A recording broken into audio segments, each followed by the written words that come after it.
हम लोग का क्वेश्चन में कह रहा है कि अगर लैम्डा सी यू का वेवलेंथ कई अल्फ़ा एक्सरे है of A line of copper जिसका एटॉमिक नंबर 21 है, ठीक है।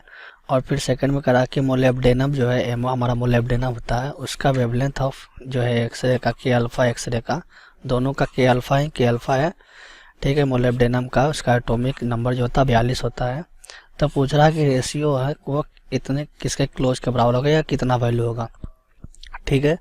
तो हम जानते हैं कि हम मोसले लॉ से हम जानते हैं मोसले लॉ से हम जानते हैं कि हमारा न्यू जो होता है वो a into Z minus B, ये हमारा फार्मूला होता है। मोसले लॉ ने दिया था जहाँ ये हमारा फ्रिक्वेंसी a और b हमारा कांस्टेंट होता है, ठीक है, और z हमारा एटॉमिक नंबर होता है, ठीक है। तो और हम ये भी जानते हैं कि न्यू जो होता है वो 1/λ होता है, ठीक है। तो इसको हम 1/λ, तो हम सीधा कॉपर और मोलिब्डेनम का लिखना शुरू करते हैं। तो 1/λ कॉपर जो होगा वो a into Z minus B होगा, और जनरली जो है वो b का वैल्यू हम लोग 1 लेते हैं, ठीक है। तो z-1 तो z माइनस बी, ठीक है। तो ये मैंने बस इस फॉर्म में लिखा। तो अब वैल्यू सब डालते हैं। तो 1/λ c is equal to a into copper का z है 29 माइनस 1, ठीक है। और इसी तरह से मोलिब्डेनम का लिखते हैं। तो 1/λ मोलिब्डेनम जो है वो a इंटू जेड का वैल्यू 42 है, तो 42 माइनस 1। अब हमें रेशियो पूछा है, ठीक है। तो रेशियो पूछा है तो ये हमारा इक्वेशन 1 और इक्वेशन 2 है। तो इक्वेशन 1 डिवाइड बाय 2 कर देते हैं, ठीक है। तो जब इसको डिवाइड करेंगे तो लैम्डा मोलिब्डेनम ऊपर चला जाएगा। तो लैम्डा मोलिब्डेनम बटा लैम्डा कॉपर जो होगा वो हमारा आ जाएगा, ए से ए कैंसिल हो जाएगा। तो ये हमारा 28/41 आ जाएगा, जबकि क्वेश्चन में कॉपर अपॉन मोलिब्डेनम पूछा है। तो इसको चेंज कर देते हैं। तो lambda copper upon lambda molybdenum जो है वो 41/28 होगा, ठीक है। और यहाँ पे एक मिस्टेक हो गई है। मोसले जो लॉ होता है वो under root nu is equal to ये होता है, ठीक है। तो सॉरी फॉर दैट। तो अंडर रूट न्यू ये हो जाएगा, अंडर रूट न्यू ये हो जाएगा, और ये अंडर रूट न्यू हो जाएगा, ठीक है। तो जब हम इसको रेशियो से डिवाइड करेंगे तो ये नेट अंडर रूट हो जाएगा, ठीक है। तो पलट देंगे तब भी नेट अंडर रूट हो जाएगा।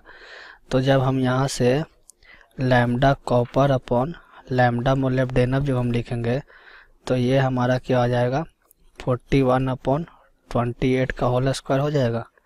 तो ये हमारा 41 इंटू 41 अपॉन 28 इंटू 28, ठीक है। तो जब हम इसको सॉल्व करेंगे तो अराउंड 2.14 के करीब आएगा, जिसको हम लोग अप्रोक्सीमेटली 2.15 लिख सकते हैं, ठीक है। तो सॉरी फॉर दैट, ये हमने मतलब आपको फार्मूला याद होगा तो प्रॉब्लम नहीं होगी, पर हमने करेक्ट कर लिया, ठीक है। तो यहाँ से जो हमारा आंसर होगा वो हमारा 2.15 हमारा रेशियो जो होगा वो आंसर होगा। तो 2.5 हमारा आंसर हो जाएगा। Thank you. तो ऑप्शन में दिया भी है 2.14, तो ये हमारा करेक्ट आंसर हो जाएगा। Hello everyone. Which one of the following statements is wrong in the context of X-ray generated from an X-ray tube? So the question is asking us to find out that which one of the given statement is wrong in the context of X-ray generated from an X-ray tube. In the question one, in option 1, it says that the wavelength of the characteristics X-ray decreases when the atomic number of the target increases. So since we know that the wavelength of characteristics X-ray is proportional to 1 upon z minus b squared, where z is the atomic number of the target. Therefore, we can say that this statement is true. The cutoff wavelength of the continuous X-ray depends on the atomic number of target. We know that the cutoff wavelength of the continuous X-ray is given by the formula lambda, which is equals to hc divided by ev. As we can see that the cutoff wavelength depends on the energy of accelerated electrons and is independent of the nature of target. Therefore, statement B is wrong.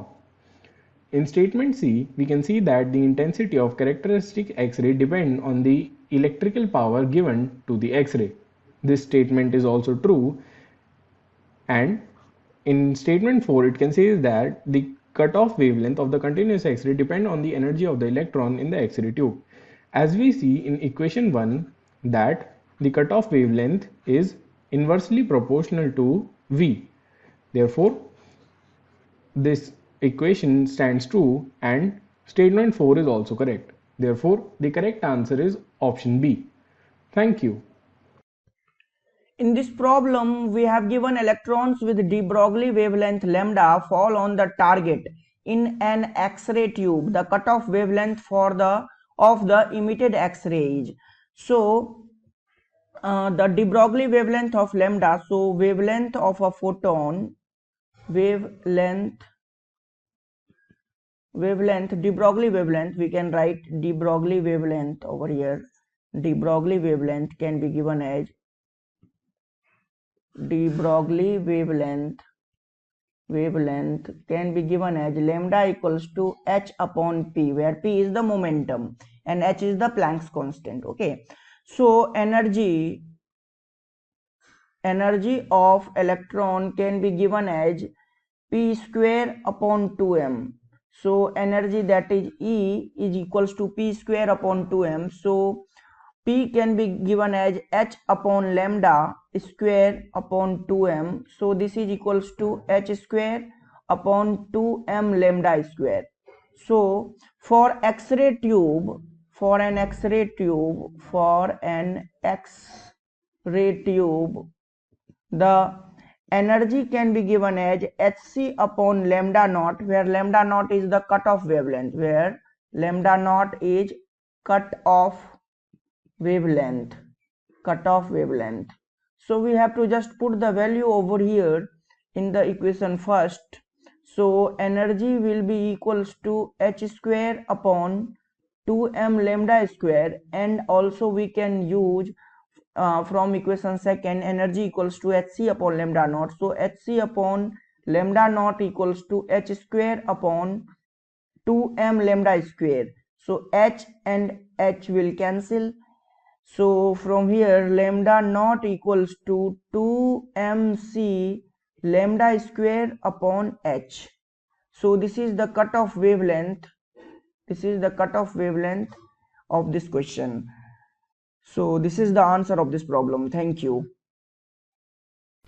Hello everyone, हमारे question में एक atom दे रखा है जिसके atomic number की value है z equal to 11 और उसकी के अल्फा वेवलेंथ की वैल्यू है लैम्डा। तो हमें एक ऐसे एटम के एटॉमिक नंबर की वैल्यू बतानी है जिसके के अल्फा रेडिएशन की वेवलेंथ की वैल्यू हो 4 लैम्डा। पहले हम अज्यूम कर लेते हैं जो गिवन एटम है उसका एटॉमिक नंबर है z1 और जो हमें फाइंड करना है उसका एटॉमिक नंबर है z2।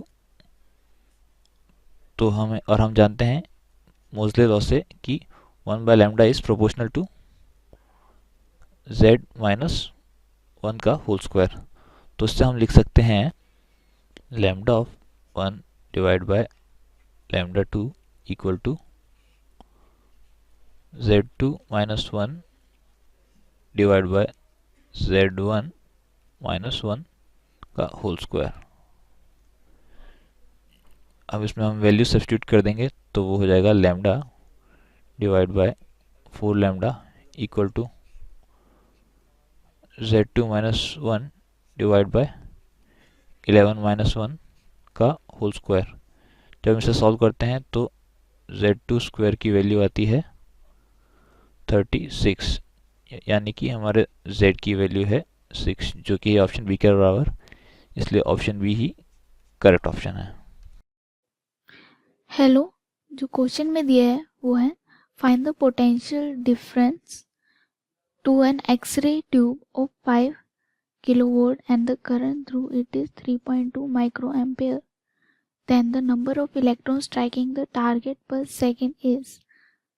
So हमें जो करंट है वो गिवन है I is equal to 3.2 microampere, जिसे हम लिख सकते हैं 3.2 into 10 raised to power minus 3 ampere. और जो करंट होता है उसका फॉर्मूला क्या होता है? Total charges upon time which is equal to, हम ऐसे भी लिख सकते हैं इसे NE upon T in a form of formula. अब जो सॉल्व करेंगे आगे, हमें दिया हुआ है पर सेकेंड निकालना है, तो यहाँ पे हमारे पास T is equal to 1 second हो जाएगा।